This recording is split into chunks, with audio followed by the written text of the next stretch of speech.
Okay, hello everyone and welcome to the European School of Osteopathy Open Day 2021. We're going to kick off with a little video to give you a bit of a feel of what the European School of Osteopathy is really like, and then I will hand over to Rob Thomas, who's going to be leading the Open Day for us today.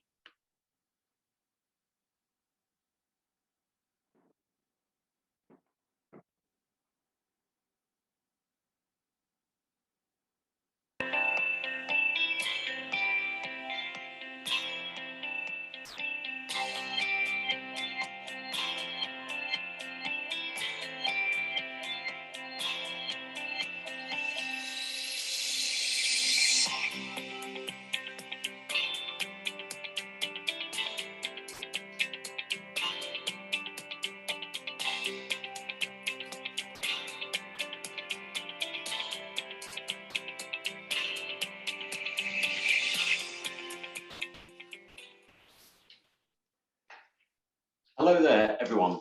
So, welcome to our virtual Open Day. Lovely to see you. We've got a great panel of speakers today who hopefully we can answer all of your questions so that by the time the hour is up, all of your questions have been answered. So, my name is Rob Thomas. I'm the ambassador for the school. I'm also a clinic tutor and I've held a number of roles here over the years. I'll introduce you to our panel in a moment, but just a few kind of housekeeping points at the moment. So if you can make sure your microphones are turned off the whole time. It would be nice to see your faces, but you don't have to. And just to let you know that this session is actually being recorded for marketing purposes. So if you don't want your face on screen, then keep your camera turned off.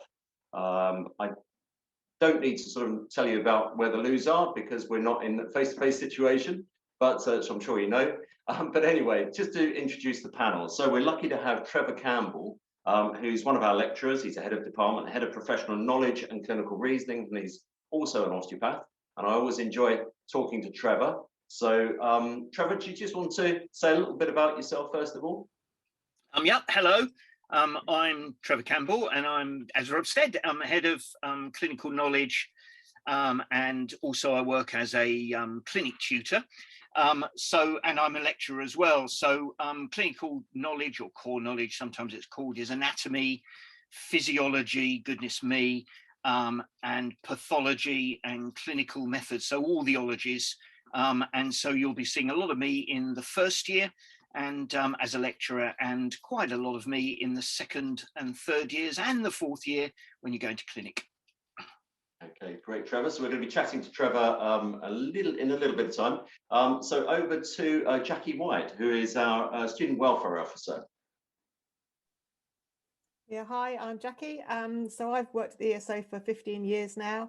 And so I was just kind of working out in my head, I guess that means that I've supported over 700 students, I would guess, going through the time that I've been there.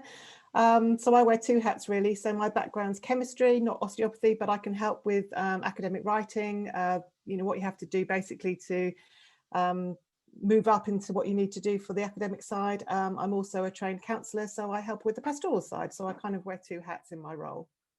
Excellent, great, thanks very much. We've also got Nicola Ridley, who's our admissions manager. We have a very friendly admissions team. We're always very welcoming and pleased to be able to help. So Nicola, do you want to just say a few words? Thanks, Rob. Yeah, hi, I'm Nicola. I'm the admissions manager here at the ESO. I'm also joined, I think we have my colleague Gemma, who's with us as well today. She's part of the admissions team here. So yeah, you may have already spoken to some of you already, but if not, then hopefully I look forward to speaking with you soon. We'll cover everything to do with the application process, the UCAS, help sort of visas if you need one as well, and everything in between really. Excellent, thanks very much, and we'll come back to you a bit later. And we're also lucky to have, I'm hoping we've got 3 student ambassadors. So I know 2 are definitely on the call. We may have a third one. So first, let's go to Michelle Miller. Michelle, do you want to introduce yourself? Yeah, thanks, Rob. I'm Michelle. I'm a mature student and mum of 2. I have just actually recently graduated last week, which is very exciting. So yay! So I'm here for any questions of the whole 4 years and anything that you might need. Okay, Great, thank you. And we also have Vera Lorenz, who is completing second year, going into the third year. So Vera, do you want to just say a quick few words? Yes, sure. Hi, my name is Vera, and yes, I'm still very hopeful that I will proceed from second to third year. There are still a few results missing. Yes, and I'm from Germany, and I am a mature student as well, but I, as I already said, have another 2 years to go until I am as lucky as Michelle is and can graduate. Great, thanks. And I'm not sure if Ryan, Ryan, are you there? Are you in the background there, calling in remotely? If not, we can move on and hope that you join the call. I know that there was the possibility you might have some sort of connection internet problems where you are. Anyway, so let's move on. So I'm going to sort of talk to you first, if that's okay. Just to explain, so I've been an osteopath I've been qualified about 24 years now, I think, unbelievably. I got into osteopathy in a roundabout way. I won't give you too much background, but I was very interested in sport. I was, like a lot of people in their sort of teens, didn't know really what they wanted to do, but I had an interest in human movement, the human body. Kind of was interested in medicine to a point. Definitely interested in the mind. And I did A-level psychology. I went on, did a degree in psychology and philosophy at Nottingham University. Got very interested in clinical psychology. Thought about going into medicine, and happened upon osteopathy. And I thought, wow, this is the perfect package.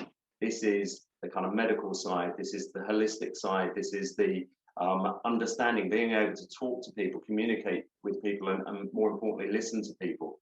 I was interested in people automatically thought that I would get into sports injuries because I was a cricketer and I was a professional cricket coach. But however, that did interest me to a point. But I've always been very keen on keeping my practice nice and broad. So I see babies right the way through to the elderly. I do have quite a lot of elderly patients.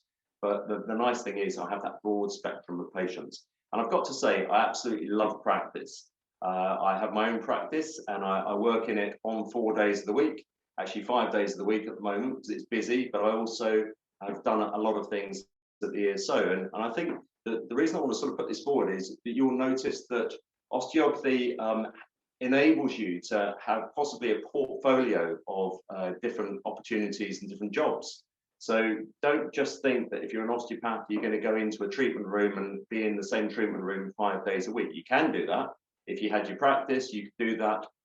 You may employ some associates. If you've got 3 or 4 treatment rooms, you can develop a nice big practice. You can develop multiple practices. You can have multidisciplinary practices where you work with other people. But quite a lot of osteopaths utilize their other skills. That's the great thing about the course. It gives you transferable skills. So quite a few help out at the school with teaching. So I've been a tutor here at the school for about 20 years.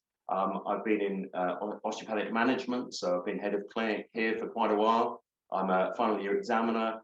I do work for the regulatory body or commissioned by the regulatory body reviewing osteopathic courses, and I've lectured the international department in lots of places around Europe. So my career's enabled me to travel. It's enabled me to basically do a lot of the things that I like to do. Any interests I've got, I've kind of managed to shape that, and I've managed to sort of bring that into my career. My wife laughs at me because my life is dictated by bags. So I have my clinic bag, I have my ESO bag, I have a quality assurance bag. They're all different little briefcases, and in a way that shows how things are quite compartmentalized.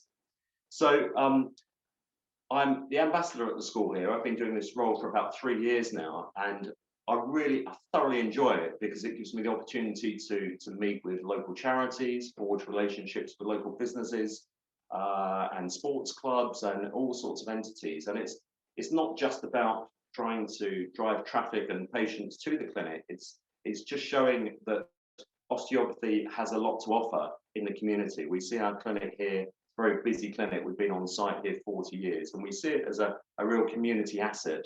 And we have great relationships with local GPs and midwives, and as I say, the charities now with all their social prescribers that are working out of GP surgeries. So we have a lot of contacts, and we have a huge scope of patients. We have people from the police, we have NHS workers, as I said, elite sports people, a whole range. Plus, obviously, like my own practice, quite a lot of elderly. We have a maternity clinic as well, and a paediatric clinic. So when you come here as a student, you do get exposed to an awful lot of patients, all different sort of ages, shapes, sizes, conditions. You learn a lot here in your clinical education. So feel free to sort of ask questions. We're going to do a Q&A at the end. But that's quite a bit about me. I'd like to now introduce Trevor Campbell, who you've met already. Trevor, do you just want to say a little bit about your role as a lecturer and how you teach and the sort of courses that you teach? Yep, okay. So hello everybody again. My name's Trevor Campbell. Rob spoke to me earlier on and he said, you know, talk about, you know, what your role of a lecturer is and all of that, and I'll talk about that. But I thought I would talk to you about some of the key bits on the course, and really kind of some of the things that I find in a way the most enjoyable about it. And I'll probably get some smiles from Michelle and Vera, because you've both of course been through this. And I've never shared this with you. Maybe I have, right? But I thought I'd talk about that, and that also will describe some of the little bits about the course. One of the things I really, really look forward to, and I actually, even though I'm pushing on in years a little bit now, and I've been in academia now for various courses a large number of years, but I still get that kind of butterfly bubble in the morning at the beginning of term, the very first week of term. And the thing I absolutely love is I'm lucky enough to see you, and if you join the ESO, I will see you on pretty much your first week. And it'll be your first lecture, and everybody knows that it's anatomy and physiology, right? The things that everybody dreads. And a number of people will have not done that for donkey's years and are terrified of it. And a number of people in the class will have just finished A-levels and what have you, and will be thinking, what's this all about? And am I doing the right thing? And so when you go into the classroom, right, on the first lecture of the first week, there's 40, 50, 60 people sitting in front of you, and they don't know each other very well. They've just joined the course. And the atmosphere, you could cut it with a knife as you walk into the room. Everybody's kind of excited. Everybody's nervous. Everybody's thinking, what am I doing here? And I love that. I don't know why. You kind of open the door and I walk in, and you can absolutely palpate the atmosphere. And I always go in, and Vera and Michelle will probably remember that, but you know, and I'll look around the room and I'll kind of let it stew a little bit, and everybody kind of smiles, and I'll look everybody in the face, and it gives me a massive buzz to feel that. And then I'll introduce the course. So, you know, if you join, that's what will happen. And I love that new excitement feeling from all the people. It energizes me. It keeps me going, to be perfectly honest. The other thing I like is a little bit later within the course. And a little bit later, everybody kind of follows their different paces.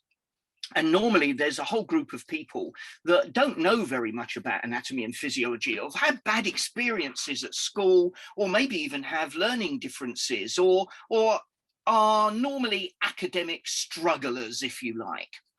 And after maybe a month, 2 months, I love that when those people, I see real enjoyment and enthusiasm for how the body is put together and how the body works. And often they'll come to me and say, oh, I never realized, you know, water was so interesting. Or they'd be sitting at the back of the class terrified and shy, and they slowly start speaking, and they slowly start asking questions, and they do it sheepishly at first, you know, I'm not sure about it, expecting maybe some sort of negative response, but I encourage that, and I love it. how those potential academic slow runners end up thriving.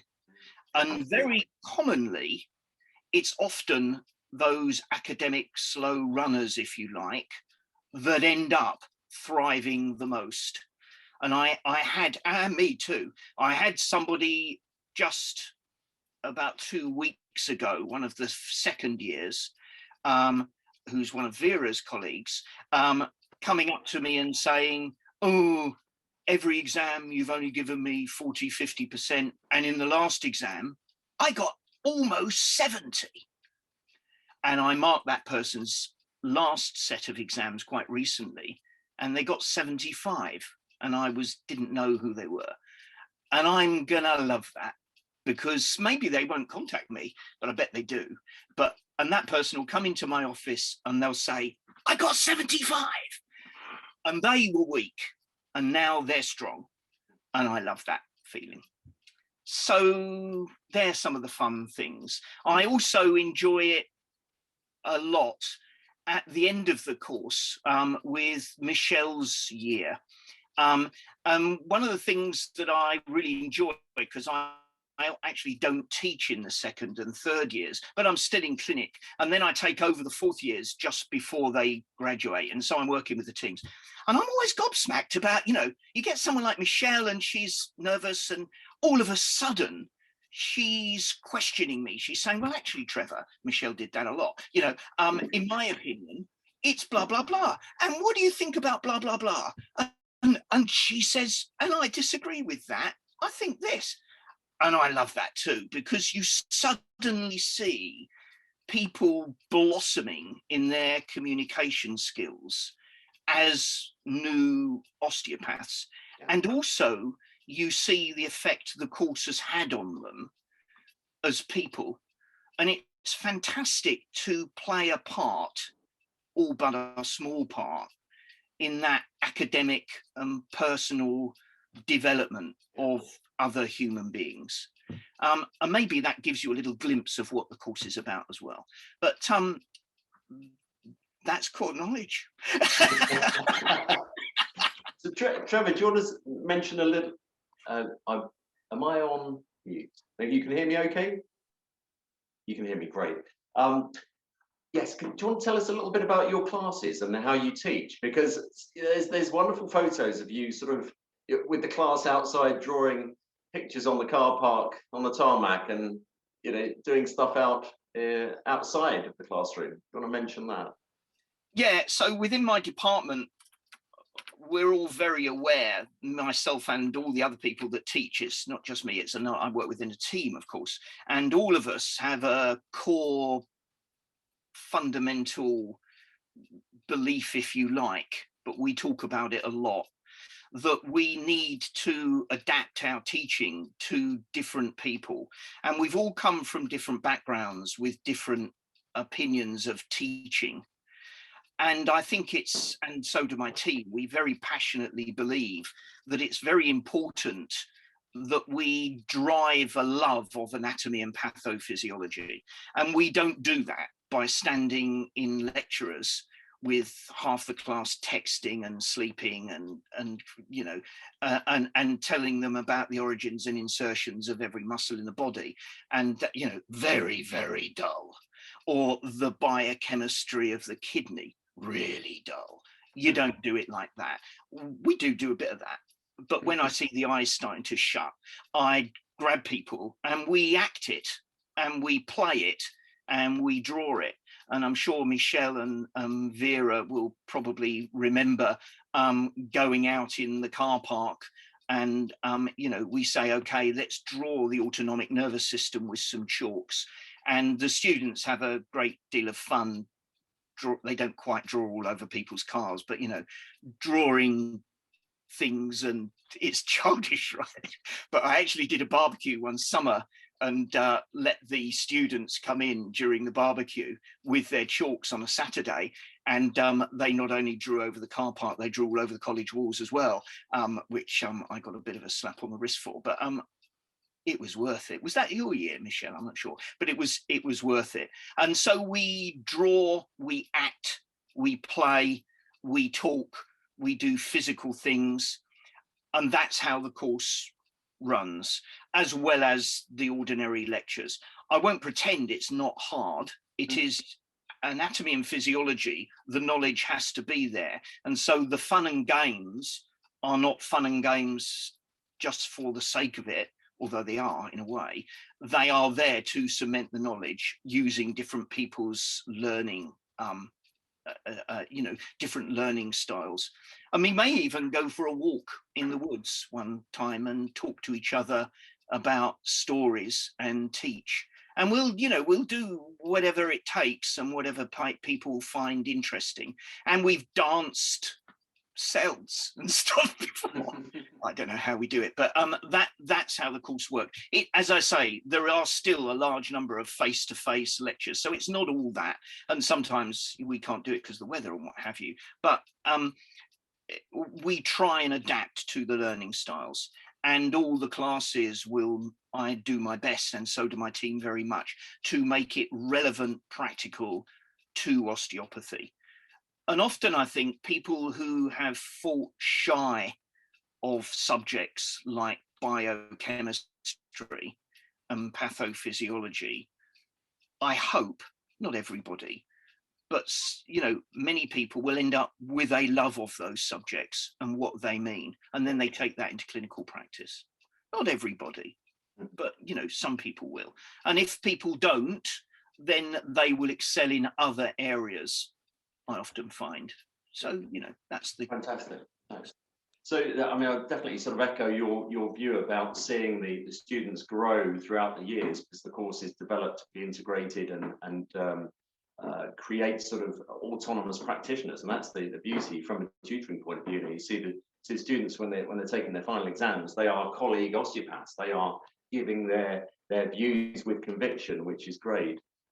So yeah, brilliant. Thanks for explaining all that, Trevor. I'm sure there'll be some sort of further questions towards the end.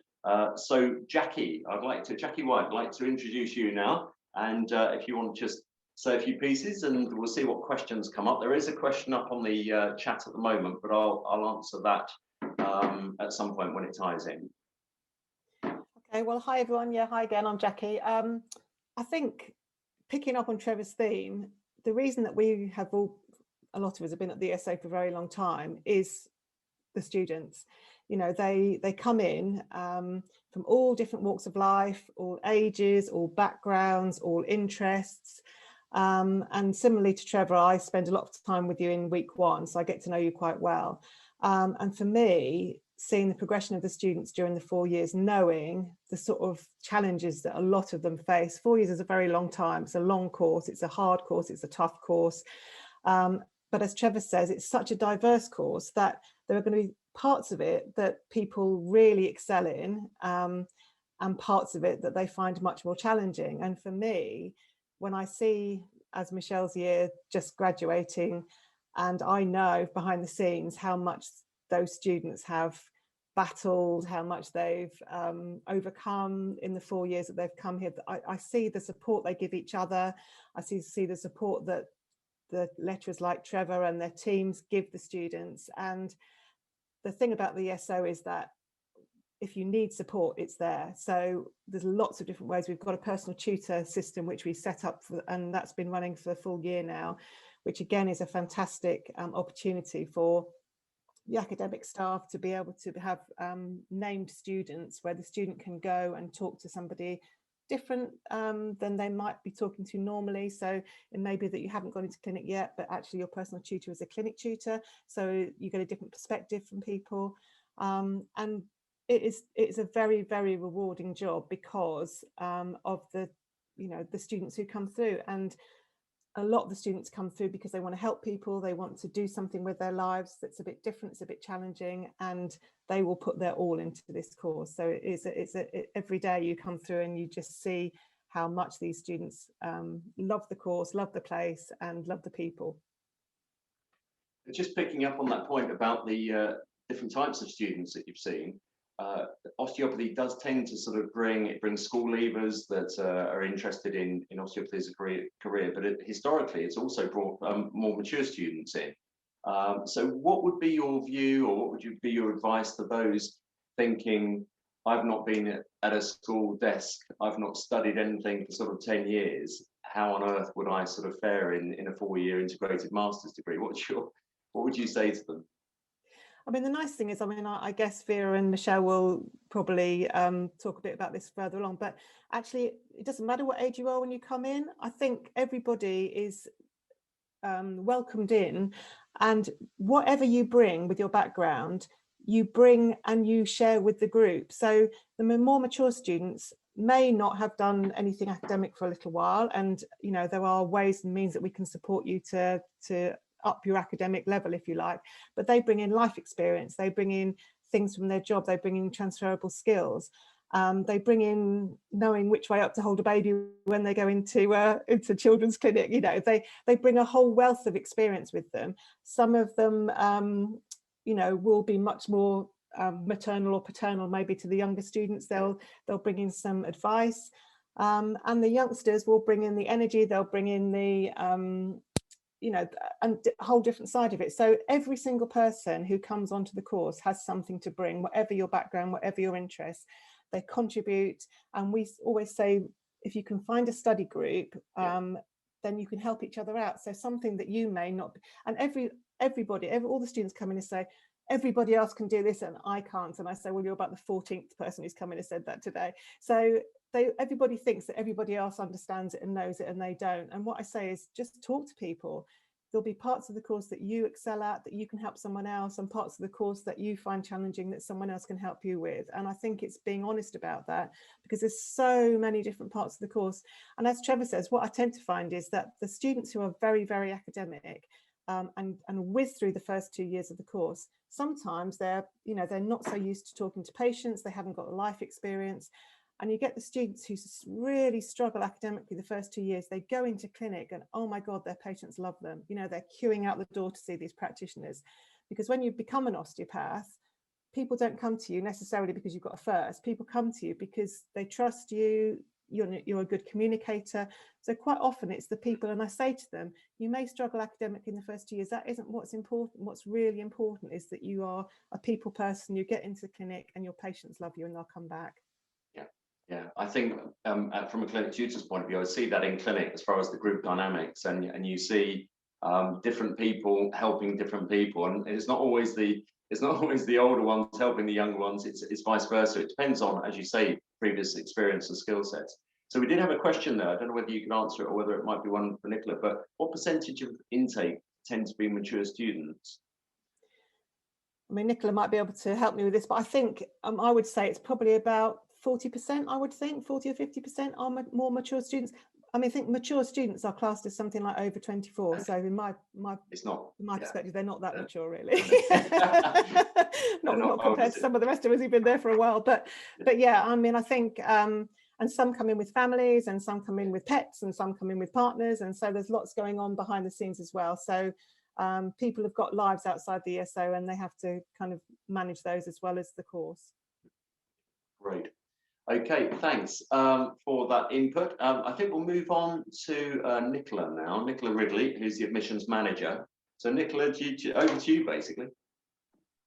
Thanks, Rob. Yeah, hi. I just something I picked up actually interestingly from off the back of what Jackie said about the support at the ESO. And that also goes from before you're a student. So if you need support in the application process, if you have questions, Gemma and myself have worked across a number of universities with international EU and UK students. So we are quite well equipped with knowledge to deal with lots of different qualifications. Chances are there's not a qualification that either of us probably haven't seen. So yeah, there's definitely lots of support throughout the year in applying to the ESO. So definitely do feel free to reach out to us and get in touch. Obviously at the moment we are in clearing, so we are still accepting applications for this September. So the process is obviously slightly a little bit different. Now in clearing you only get one choice, so it's probably better if you reach out to us. You can email admissions@eso.ac.uk. And just obviously send us details of your qualifications, why you want to study osteopathy, and then we'll take it from there. It'll most likely be that we invite you to an interview, and then following that interview, if your application is successful, then we would invite you to formally submit your application through UCAS so that we could formally process the offer in that sense. Separately, if you're looking for September 2022, we will be starting to process applications from September, and the application process on UCAS is now open for that, so you can start to make movements towards that, and there's quite a good time to get in there on that as well. You mentioned about the interview process. What can somebody expect from an interview? What would you recommend they prepare in any particular way? Say what can they expect? What sort of questions, if you have to sort of give that away? Yeah, no, it's fine. It's not a formal interview. It's very informal. It's an opportunity for you guys to find out about the ESO as well as us to find out about you. So it's obviously normal things like we want to know why you want to study osteopathy, sort of why you chose the ESO, your experience, and those sort of things. But like I said, yeah, it's a really good opportunity for you to ask us anything as well, really. We've just had a question come through. Is there any way I can apply for this September if I haven't got A-level science? I would say yes, definitely reach out to us, and we can discuss it. So we do consider a range of qualifications and experience. Not everyone is coming through university these days with 3 A-levels. There's the qualification sort of dynamic is just so massive now that there are so many alternatives. So I would say it's definitely worth reaching out to us and having that discussion, and we're more than happy to sort of advise. Like I said, we are there to support you as well. So anything that we can do to help you in your journey to becoming an osteopath, we absolutely will. Right, there's another question from Bakir, who's Lebanese, lives in... Sorry, Rob. Sorry, yes. Rob, sorry to interrupt there. I was just saying, because Hannah also wrote about the most graduates thing, but I just wanted to add, if you don't mind, just very quickly about the A-level science. The in anatomy and pathophysiology is very much a catch-up, and so we almost take it from very basic knowledge end of GCSEs up to A-level, and so it's very not easy, but it's pretty easy for people with virtually no science to do a catch-up, and we'll do a catch-up in term 1. So we have a lot of people with no science, so it's not a problem. Okay. I think it's always the answer really is it's always worth somebody ringing through and having a chat with you, isn't it? That's the thing, to back line and get some information. And it seems that could be the answer to Bakir, who is in Beirut, a graduate as a physical therapist, looking to possibly become an osteopath or have a career as an osteopath. Do you think I have a chance? So I'd say quite possibly give a call. And it kind of leads on to the question underneath. Is it better to apply via the ESO directly or via UCAS? So ultimately, you will have to go through UCAS one way or another. But obviously, because we're now in clearing, you can submit your application to us through UCAS, but we would then be your only choice. So while we have your application and are considering it, you couldn't do anything else on UCAS if you were looking to apply to any other institution as well. So it's probably easier for yourself in this case to reach out to us first. So it's not officially applying to the ESO directly, but emailing us at the admissions email address, and then we'll take it from there. And like I said, once after interview, if we're able to offer, then we would invite you to formally send your application to us through UCAS. Okay. There's always thanks, Trevor, by the way, for interjecting there. That was perfect interjection, and I think it's very apt. So thanks for answering that question. There is a question about how many people are there in an intake in 1 year. So basically, what is the cohort size typically? And then we can just answer a question about accommodation, which is always a good one to talk about. Sure, yeah, so we are looking usually to around 60 students per year coming in for the intake. In terms of accommodation, once you have accepted your offer with us, you will get access to the Learning Zone, which is our virtual learning environment, the VLE. On there is details of accommodation, like details of local landlords and agencies. These are regularly updated, and there's also an accommodation email address, so if you have any queries you can reach out there and get some more advice. But generally we find that within Maidstone and the local area, there generally doesn't tend to be any issues with accommodation, and students do tend to find places relatively easily. Yeah, that's I've been involved with the ESO for many years, and that often is what's said. The students tend to say that the lettings agents like them, the people that are used to sort of letting, always enjoy having ESO students. Funnily enough, one of my patients used to have a lot of ESO students, and he said, "Is that still a possibility?" He said, because it was always such a great community, and they were lovely to have around. So so that's great. I think that's enough for the moment. There may be some further questions, Nicola. But just before I introduce Michelle, going back to the question right at the beginning, and it possibly followed on from what I was saying about people when they graduate, do they go into practice straight away? Well, you're entitled to when you actually get when you qualify and you get your GEOS professional status. You sign up to the General Osteopathic Council register. You are entitled to open your own practice. So yeah, from pretty well, when I say day one, once you've got your registration, you can open your own practice. Quite a lot of people decide to work for other people first, really, as an associate. So you would work for an established practice, and you would have a principal who's maybe been there 5-10 years, and they will then supply patients to you, and you work as a kind of member of staff. Some people are actually doing salaried positions now. I noticed one salaried position over in Essex was a salary was £45,000, which wasn't a bad starting point, because when people ask about what you get the expected starting salary, we normally sort of say around sort of £35,000-35,000 going upwards. So yeah, people, if you're working as an associate, you may work on a 50-50 basis or a 60-40 basis. So any questions that come in, we can answer that. Right, Michelle, over to Michelle Miller. So do you want to? So you finished, you completed the course now. How do you feel? Very happy.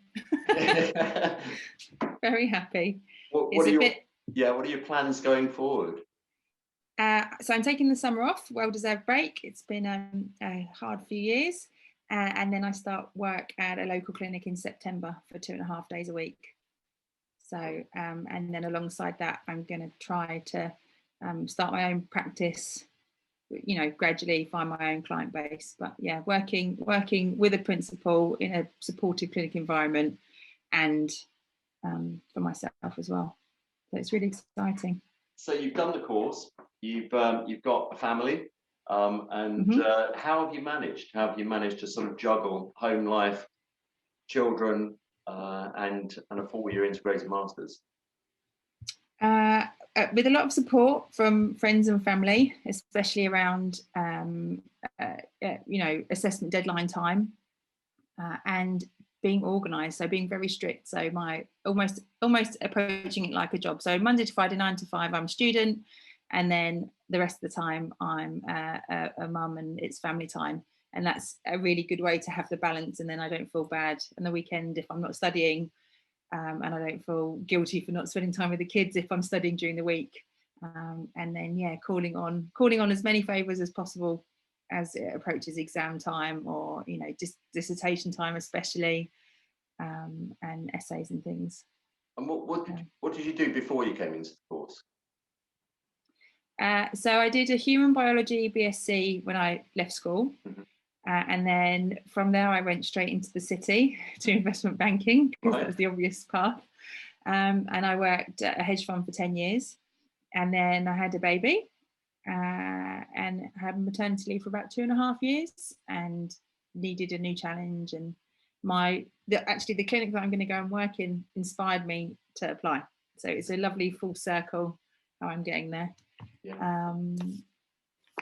That's the nice thing, I think, when we, over the years, when we've asked people on open days why they came into osteopathy, it's often because they have been a patient, they have experienced treatment from an osteopath or know somebody and like the approach. So so 4-year course, what have been the highs and lows, the challenges of the course? Okay, they tied up in wires. Well, Trevor painted such a beautiful picture, actually. It made me a bit tearful. Well, I thought he was talking about the first week. I was wondering whether that triggered emotions, memories. It really did. It really. I said goodbye to quite a few friends. So I actually had a gap between my 3rd and 4th year and had another baby. So it's been 5 years. So it's been a long time coming, and I've said goodbye to 2 cohorts now. But so I made a few notes. The highs really is the strong bonds and the lifelong kind of connection that you make with the group of people. It's like nothing that I've ever known. You are really thrown into this very, very hard course, and it was told to us at the beginning, it's a hard course, it's all consuming, you're going to eat, sleep, breathe osteopathy, and you know, say goodbye to your social life and see it again at the end of the course. And that was exactly right. But every day, and still now, still smiling, still inspired by it, still motivated and enjoying it. So, and you enjoy that with your friends, with your study groups. You have different study groups for different things, maybe one for anatomy, maybe one for the hands-on stuff, different elements of hands-on. I found, especially joining a new group of people in the final year, quite daunting. They were very, very welcoming, and everybody couldn't help themselves enough to help me. It was really, really lovely. And yeah, different people are people that I wouldn't maybe have made a connection with had I not done that. We studied together and they helped catch me up. So it's just been fabulous. And it's really satisfying and fulfilling going into clinic and helping people. And as Jackie said, elements of it have been very, very difficult. And there have been times when I've really, really struggled with the content, and I've still made it through. And having your patients come back feeling better sometimes just blows your mind. You think, how on earth has that happened? Or, you know, we spent 10 minutes last week. We spent lots of time talking and assessing. We spent 10 minutes on treatment, and it's made such a difference to that patient. So yeah, I'm really looking forward to going into practice and doing that a bit more, really. Fantastic. And you were saying about the challenges. How's it been in clinic throughout this pandemic? How have you managed with that, with all the PPE and the restrictions? How have you found? It's not been as bad as I anticipated, actually. So when I came back to clinic last year, the protocols were all in place. It's all been very, very, very clear, very simple, very supportive. You get used to the gloves and the mask and the apron, and then you just kind of don't really notice it. Sometimes it gets a bit sweaty, and then you get changed. You know, you just kind of make the best of it. But it's not been too daunting at all, really. And the patients have been really great, getting used to it as well. They come in, have their temperature, we screen them. They put on they come with a fabric mask. They put on the proper mask, and they're quite happy. They feel safe and confident too. So yeah, it's not really been a problem. I've often found in working practice as well that patients are extremely grateful that we're open, because it's nice that they can have hands-on treatment. They can, if appropriate, they can have face-to-face contact.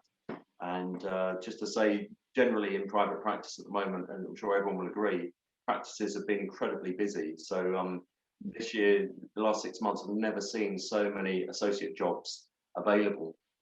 So private practices all over the country are crying out for associates. So that's great news. Brilliant. Thanks very much, Michelle. There are a few questions here and good luck, by the way. Congratulations passing the course. Thank you. Oh, there was one thing I just wanted to say, actually, Rob. I made a note. Yeah. Just talking about the accommodations and things, as well as the kind of ESO side of it. There's also a Facebook group called ESO Free Cycle, and then there's also a Facebook group that generally gets set up for each new year. But the Free Cycle is really good, so it has students post on accommodation that they might have, so rooms available. Generally the older students are selling off things like uniform and books and skeletons and things that you need for your room. So there's a really lovely community element side of it, where the older students or the students that are going through the process embrace and nurture and capture the new students that come in and help get them set up in Maidstone as they need. So great, thanks for mentioning that, because that's often a question, is if there's any early contact with people that have committed to the course, whether they can actually have early contact with existing students. That's just answered that question. Brilliant, thank you. So there was a question here: how long is the interview process typically during clearing, up until the point that we know we would be offered a place? Nicola, are you able to answer that one? How long is the interview process typically during clearing, up until the point that we know we would be offered a place? Can I just go back to you there? Yeah, sure. So once we obviously receive details of your qualifications, then we can schedule in an interview within a week or 2 weeks, and then usually within a few days after the interview, that's when we would be able to get back to you regarding the decision as well. So yeah, we could be looking anywhere sort of, I would say, 1 to 2 weeks really. Great, thank you very much. I hope that answers that question.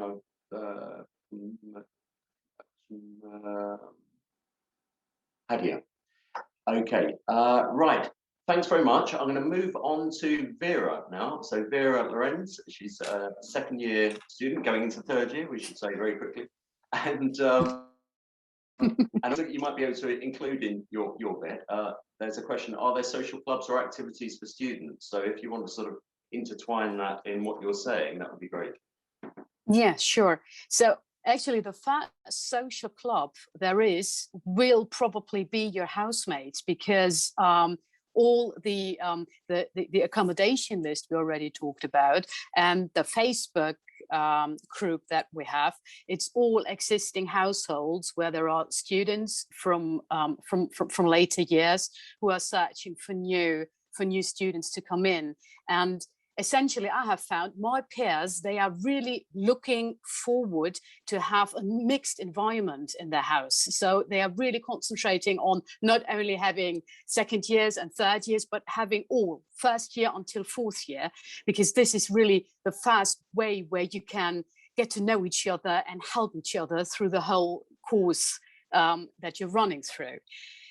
When it comes to what students have organized on clubs at the ESO, we had, well, all before COVID, we had a surf club running, and we had a climbing club, and we had a hiking club.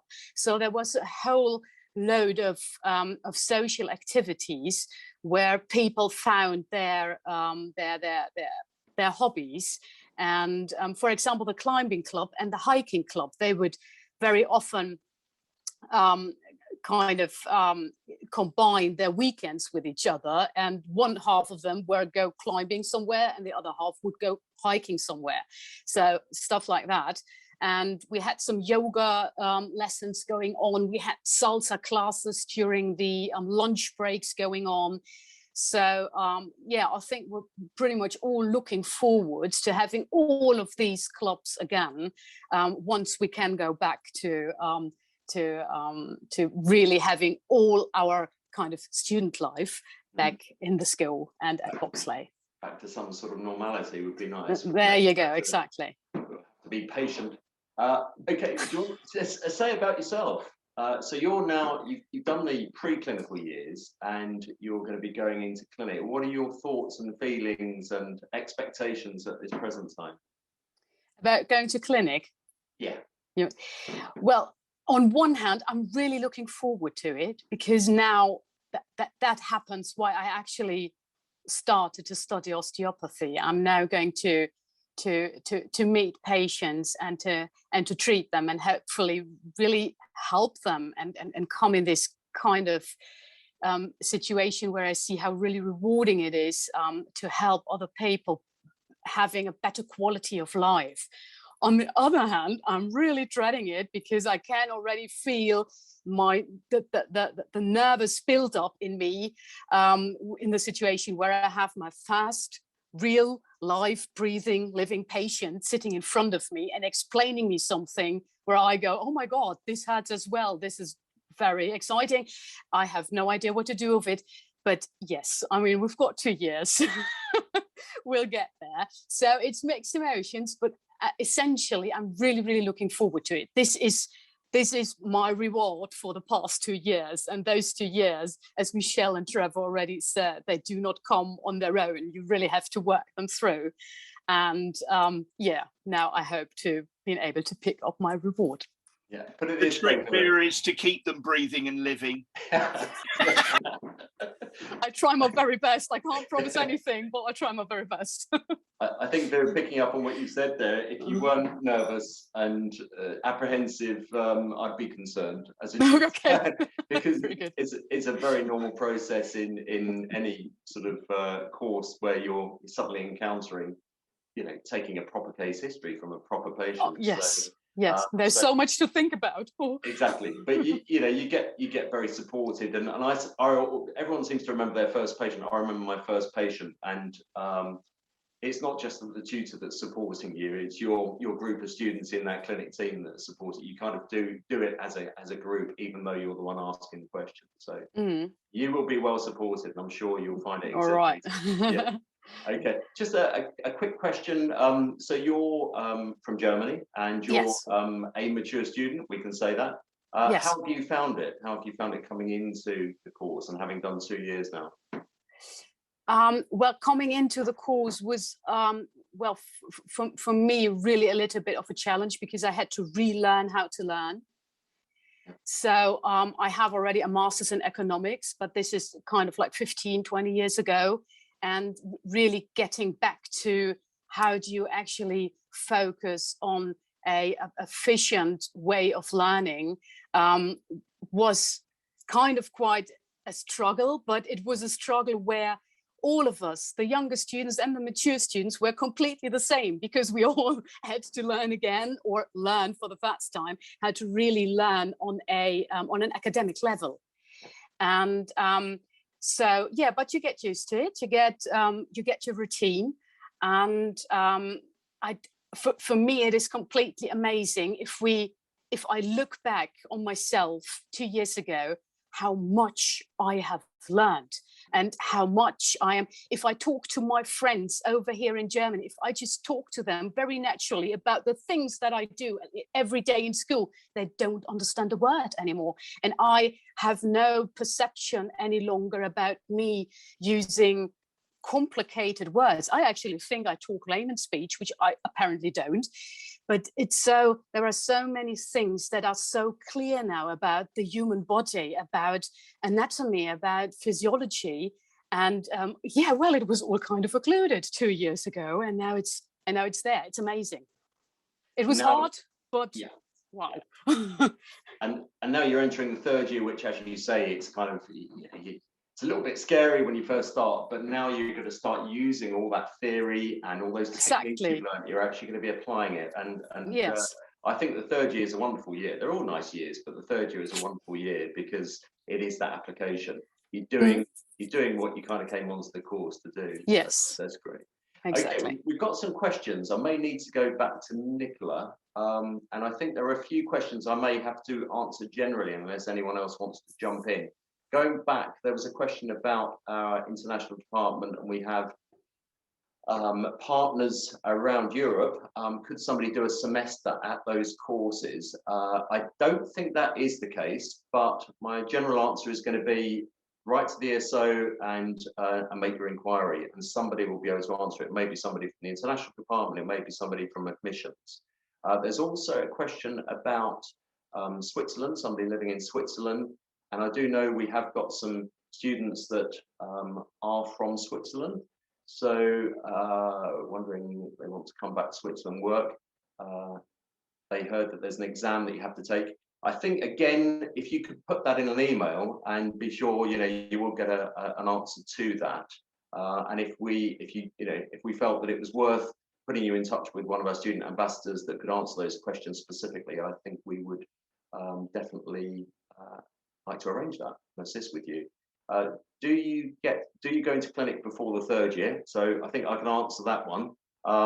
Things have been slightly different, obviously, with the pandemic, but ordinarily you would do 100 hours of observation over the first 2 years. So that would be the case.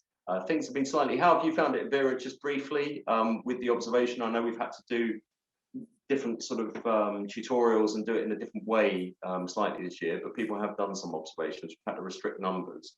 What's been your experience?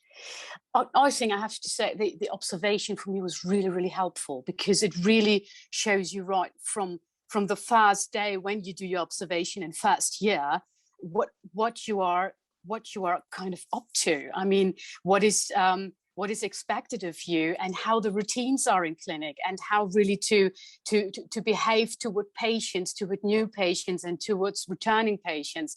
So that really gives you already in advance, before you actually enter clinic in 3rd year, an idea about what whatever you learn is leading you to. And this was really helpful. Brilliant, thank you. Thanks for answering that. I was just looking in case I missed Ryan, because Ryan was going to be on the call, but I've not seen his name crop up at all. So I hope I'm right in thinking that. And we've just literally got time. It's 1 o'clock. I know we started a few minutes late. Just for a few more questions. Nicola, would you go to answer this one? I read that the ESO merging with BCom in 21 would be taught the same things as their students. Would we be able to travel in between colleges and resources, etc.? If so, would you suggest it would be best to also try to get into that college as well, if for some reason we were unsuccessful in getting a place at the ESO? Hope you got all that. Yeah. So first, I'll go back the way. So you definitely won't need to apply to both. So one or the other, and it's effectively going to be like we have like a London campus and a Kent campus, really. In terms of sharing resources, as far as I'm aware, that won't be a problem. I don't think that there's not going to be a requirement for, if you're studying at the ESO in Kent, you're not going to have to go to London to go to a lecture or something like that. So it is very much going to be, you can decide sort of where you study, but we are just merging obviously with BCom. I think, have I answered everything there? I'm just having a quick scan through as well. Yeah, I mean, it is still, obviously we are still waiting on the courses being validated things. So obviously in the next few months, hopefully we'll have more of an idea of what that will look like, starting from September 2022. But September 21 at the moment is still as normal. But yes, yeah, so from next year onwards, it will all hopefully be clarified soon. Okay, great, thank you. Yeah, there'll be more information coming out as we all know more. So the last thing, I think I can just answer this one fairly quickly, and if anyone else has anything burning to say, please feel free to jump in. But I'd also like to know about timing clinic, please. Well, every recognised qualification, every provider, osteopathic provider, according to the osteopathy benchmark statement, you have to do at least 1,000 clinic hours. And so that's basically, you do get 100 hours observation the first 2 years, but then that's predominantly in your 3rd and 4th year. So you would do 3 sessions a week in your 3rd year, and then that goes to 4 sessions a week in clinic, in the 4th year, sorry. And a session is either a morning, an afternoon, or an evening. And there's normally a question about whether you have to work through holiday periods. The clinic is open throughout most holiday periods, and that is rotated, so you don't have to work across the whole of those holidays. You do get time off, but it is rotated, so you would be expected to cover clinic for a portion of those holiday periods. Okay, I think we've got to just past 1 o'clock, so it's time to round things up. Thank you to my panel of speakers. Everyone's done a great job there and answered loads of questions. And you know, the bottom line is really, if you've got more questions, please feel free to email the school. As I said, we've got a great admissions team, and if there's any questions they can't answer, they will refer on to other people, and you will get an answer. And you'll see the email address at the end. So thank you very much for your time, and hopefully we'll see you at some point either in September or in the future. maybe 2022. Okay, excellent. Thanks very much, everyone. Cheers.